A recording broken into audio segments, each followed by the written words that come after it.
Namaste အားလုံးမင်္ဂလာပါကျွန်တော် Harry ပါဝမ်းချုပ်တာဝမ်းမှန်တာများလာမယ်ဆိုလို့ရှိရင်ကျွန်တော်အသားရည်တွေညွတ်ညွတ်တာဝတ်ချံတွတ်တာခါးတွေအကျော်တွေတောင့်တင်တာညညကောင်းကောင်းအိတ်လို့မရတာစတဲ့ဇီဝဖြစ်စဉ်ပြဿနာတော်တော်များများကိုဖြစ်စေတတ်ပါတယ်ကဲအခုအဲ့လိုမဖြစ်ရလေအောင်လွယ်ကူရိုးရှင်းပြီးထိထိရောက်ဖြစ်စေမယ့်ယောဂလက်ကျင်ငယ်၅မျိုးကိုကျွန်တော်တို့ခုပဲလိုက်ပြီးလေ့ကျင့်ကြည့်ကြမယ်ကဲကျွန်တော်တို့ပထမဦးဆုံးအနေနဲ့ကျွန်တော်ဒူးလေးတုပ်ပြီးထိုင်နေဒူးလေးကိုပူမယ်နောက်ကခြေဖနှောက်လေးရအောင်တော့ပူမယ်ဒီမားလေးကိုဖနှောက်မတင်မယ်ခါးလေးကိုမတ်ထားမယ်ရင်မက်လေးဖွင့်မယ်ဒီလက်ချောင်းလေးတွေရှက်လိုက်မယ်ရင်မက်ပေါ်တင်မယ်ခါးလေးကိုဆန္ဒကောင်းလေးမှတ်ထားမယ်ရှေ့ကိုတက်တက်ကြည့်မယ်ပြီးလက်လေးကိုလက်ပွားလေးလှန်ပြီးအပေါ်ဆက်ထုတ်မယ်နံရိုးလေးကိုဖွင့်မယ်1 bite ခါနှောက်ကြောလေးတွေပကောင်းလေးတွေပေါ်နေတာဆက်ထုတ်လိုက်မယ်လီယုံများလေးရှူသွင်းလိုက်မယ်အိတ်စေးဖြည်းဖြည်းချင်းပြန်လျှော့ချလိုက်မယ်ဒီဟဲမြင်းများလေးပြန်ဆက်ထုတ်လိုက်မယ်ပေါ်အိတ်စေးဖြည်းဖြည်းချင်းပြန်ချလိုက်မယ်ဒီဟဲဒေါ်နနာလေးဆက်ထုတ်လိုက်အိတ်စေးဖြည်းဖြည်းပြန်ချမယ်လက်ကိုပေါ်ဆက်နေချင်းလီယုံများလေးရှူသွင်းလိုက်မယ်ဟဲလက်ကိုပြန်ချလိုက်ချင်းလီယုံကောင်းလုံးပြန်ထုတ်လိုက်မယ်အိတ်စေးဒီဟဲexhale inhale exhale inhale exhale နေတော့10ကျင်15ကျင်လောက်ထိဒါမှမဟုတ်ကိုလုံးနေလောက်ထိလုပ်ရရတယ် inhale exhale inhale exhale inhale exhale inhale ဒီလက်လေးကိုမြောက်ထားမယ်ဒီလက်လေးကိုဆက်ရင်သားလေးညာဘက်လေးကိုစောင်းလိုက်မယ်ခါးလေးရတော့စောင်းမယ် inhale လေးကိုပြန်လာမယ် exhale ဘယ်ဘက်ကိုစောင်းမယ်ဘက်က9ချိန်လောက်သွားမယ် inhale exhale ညာဘက်ကိုရတော့စောင်းလိုက်မယ် inhale အပေါ်ပြန်ဆက်မယ် exhale ဘယ်ဘက်ကိုစောင်းမယ်ဘက်ကို3ခေါက်သွားမယ် inhale exhale ညာဘက်ကိုပြန်စောင်းမယ် inhale exhale ဘယ်ဘက်ကိုပြန်စောင်းလိုက်မယ် inhale 2 more နောက်တစ်ခေါက်စီ exhale ညာကိုစောင်းမယ် inhale exhale ဘယ်ကိုပြန်စောင်းလိုက်မယ် inhale exhale ညာဘက်ကိုစောင်းမယ် inhale exhale ဘယ်ဘက်ကိုပြန်စောင်းလိုက် inhale လက်လေးဖြည်းဖြည်းလေးပြန်ချလိုက်ကဲလက်လေးတွေလက်ချောင်းလေးတွေဖြီးလိုက်မယ်ပြီးလက်ပွားရဲ့တတောင်ရဲ့ပကုံးရံကိုဒရန်လေးမြောက်ထားမယ်ခါးလေးဆက်မယ်ဒီညာဘက်လေးကိုခါးလေးညင်လိုက်တယ်ဒီညာဘက်လေးနောက်လေးဆက်ထုတ်လိုက်မယ်ရတော့ကဲခန္ဓာကိုယ်လေးရှေ့ကိုပြန်လိုက်မယ်တတောင်လေးကွေးလိုက်မယ်ကဲဘယ်ဘက်ကိုပြန်လိုက်မယ်ဘယ်ဘက်လေးနောက်လေးရတော့ဆက်ထုတ်လိုက်မယ်ဒါလိုပဲတစ်ဖက်က9ကျင်းပုံရင်10ကျင်း15ကျင်းလေးသွားလို့ရတယ်ဒီညာဘက်လေးကိုဆက်ထုတ်ချိန်ဆိုင်ဘယ်ဘက်လေးကိုလဲမယ်လက်လေးဆက်ထုတ်လိုက်မယ်ညာဘက်လေးပြန်ဆက်ထုတ်ဒီတစ်ဖက်ကနှစ်ပေါက်2 more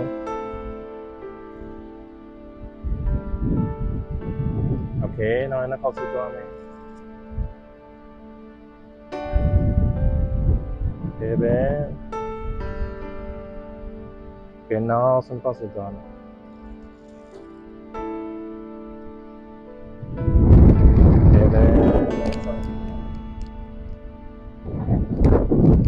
လက်လေးပြန်ချလိုက်မယ်အခေါင်းလေးတွေတောင်းလေးတွေလည်းပြန်ဖြီးလိုက်မယ်โอเคကျွန်တော်နောက်တစ်မျိုးသွားမယ်နောက်တစ်မျိုးကျွန်တော်ဒီတော့ဒီဘက်ကိုလှည့်မယ်ခြေပြားလေးတွေခြေမယ်ဖနှောက်လေးခြေမယ်ပြီးလက်လေးရှေ့ကိုချလိုက်မယ်လက်ပွားလေးကိုခြေပွားခြေနာလေးမှာချမယ်ခြေပြားလေးတွေဘေးကိုကားလိုက်ကဲချောင်းလေးနဲ့ကြည့်နေချောင်းလေးနဲ့လေးခြေမယ်ပြီးခေါင်းလေးမှန်မယ်ခါးလေးဆက်မယ်ပြီးဖြည်းဖြည်းလေးပြန်ထိုင်ချလိုက်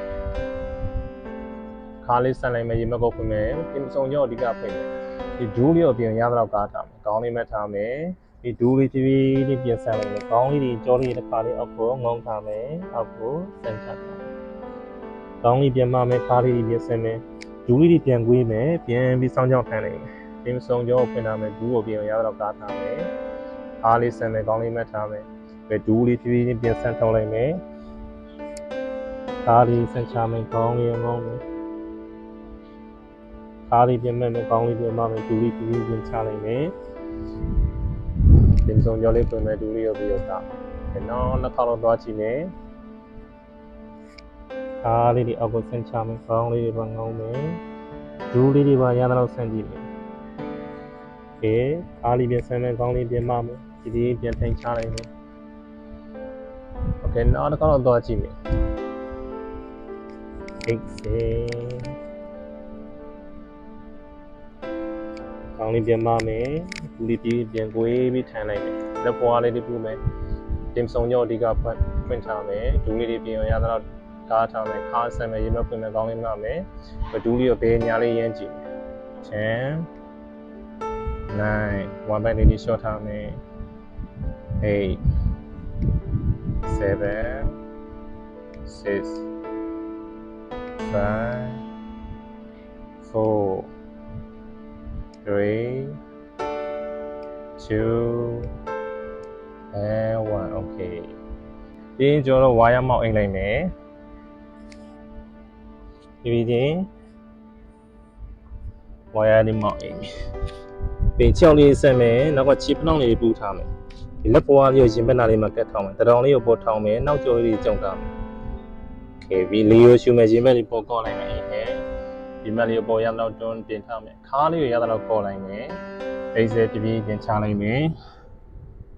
ဒီဟင်းပြပြလေးပြင်ကောက်လိုက်မယ်ကောင်းလေးရတော့မောမယ်အိတ်စဲပြပြပြင်ချလိုက်မယ်ဒီဟင်းပြန်ကောက်တင်လိုက်မယ်အိတ်စဲပြပြပြင်ချလိုက်ဒီဟင်းပြန်ကောက်တင်လိုက်မယ်အိတ်စဲပြပြပြင်ချနောက်တစ်ခါတော့ကြည့်မယ်ဟင်းအိတ်စဲပြင်ချလိုက်မယ်နောက်ဆုံးတော့မယ်ဟင်းပဲ9កောင်းမုံရင်10កောင်း15កောင်းထိသွားလို့ရတယ်နော်ကောင်းလေးမော့ထားမယ်ဝမ်းမလေးလေးဖြတ်လာခါလေးကောင်းမယ်ကောင်းလေးမော့ထား5 4 3 2 1ပဲဖြည်းဖြည်းပြင်ချလိုက်အတင်းကော9កောင်းမုံရင်10កောင်း15កောင်းထိသွားမယ်နော်โอเคပြီးကျတော့ပက်လက်လေးနဲ့အိတ်လိုက်မယ်ပလက်လေးပြည့်ပြည့်နဲ့အိတ်မယ်โอเคချောင်းလေးလေးဆန်းထားမယ်လက်နှစ်ဖက်လုံးပေါ်ဆန်းထုတ်ထားမယ်ညာဘက်ဒူးလေးကိုကွေးမယ်ဒူးလေးကိုအပေါ်ဆွဲတင်လိုက်မယ်ခြေပြားလေးနှစ်ဖက်လုံးကောက်ထားဖိုင်းလေးကိုတောင်းလိုက်မယ်ဒီနှစ်ဖူးမုံရင်မေးလေးကိုဒူးလေးဆွဲကပ်လိုက်ဒီလက်လေးပေါ်မြောင်းမယ်ချောင်းလေးတွေပြန်ဆက်မယ်ဘယ်ဘက်ဒူးလေးပြန်ဆွဲလိုက်မယ်ကောင်းလေးမောင်းမယ်ဒူးနဲ့ရတော့ဆွဲကပ်ကြည့်မယ်ဟိုတစ်ဖက်ကို10ချိန်မုံရင်5ချိန်15ချိန်ကိုအစီအပြေတဲ့လောက်ထိသွားလို့ရတယ်နော်လက်လေးပြန်မြောင်းမယ်ဘယ်ဘက်ဒူးလေးပြန်ဆွဲပြလိုက်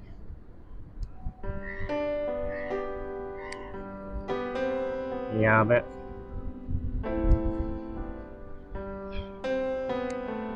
ဘယ်ဘက်ဒူးလေးပြန်ဆွဲလိုက်မယ်ဆိုင်ညာဘက်ဒူးလေးပြန်ဆွဲပြလိုက်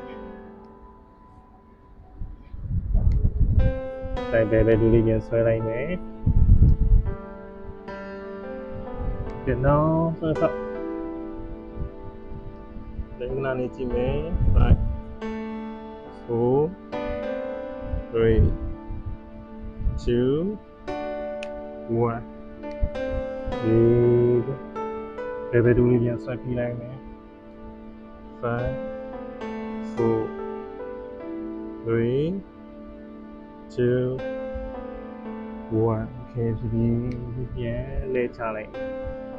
okay ဒီလက်လေးဘေးလေးကိုဆက်တော့လိုက်မယ်ဒီဒူးလေးထောင်းလိုက်ကြောက်လေးပူမယ်ခြေပြားလေးပူမယ်ဒူးလေးကိုပေါ်ကြွနိုင်မယ်ဒီကြောက်လေးကိုအကုန်ရတော့ပူထားမယ်ခါးနဲ့ဝမ်းမဲ့ကျွတ်သားလေးရှော့မယ်ဒီဒူးလေးကိုပေါ်ကြောက်နိုင်မယ်ညာဘက်လေးကိုစောင်းချလိုက်မယ်ဒီဟဲလေးကိုပြန်မမယ် exhale ဘယ်ကိုပြန်ဆောင်းချလိုက်မယ် inhale လေးကိုပြန်မမယ် exhale ဘယ်ကိုပြန်ဆောင်းချလိုက်မယ် inhale လေးကိုပြန်မဒူးလေးကိုအပေါ်ရအောင်ကြုံထားမယ် exhale ဒါလေးပါတော့5កောက်အမော်10កောက်15កောက်ပို့သွားနေတော့ဒီသွားလို့ရတယ် inhale exhale inhale exhale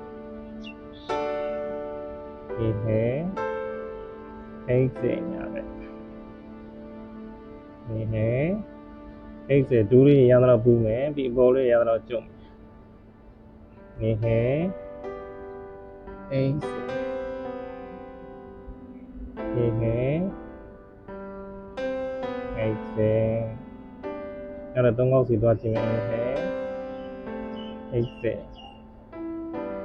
inhale exhale inhale exhale inhale exhale နောက်3កောက်စီသွားလိုက်မယ် inhale exhale တိုင်းလေးကလေးကြောင်းသွားမယ် 5 1 minute ခါလေးနဲ့ရှော့တာ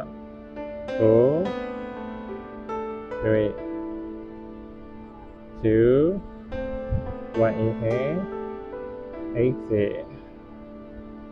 5 4 3 2 1 okay ဒူးလေးပြန်ထောင်းလိုက်မယ်ဒီချောင်းလေးအောက်ကဖြည်းဖြည်းပြန်ချလိုက်မယ် okay လေးရမ်းကျန်းနေမိုးရွာတော့မှာရှင် okay ဖြည်းဖြည်းပြန်ထိုင်လိုက်မယ်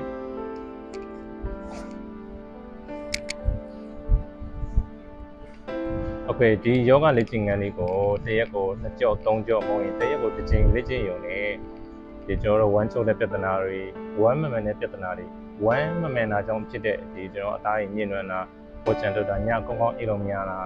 ခါးတွေအကြောတွေကျွတ်သားတွေတောင့်တင်းတဲ့ဝေဒနာတွေကိုဖြည်းဖြည်းချင်းတက်တာပျောက်ပြီးစေမှာဖြစ်ပါတယ်အားလုံးပဲကျေးဇူးတင်ပါတယ်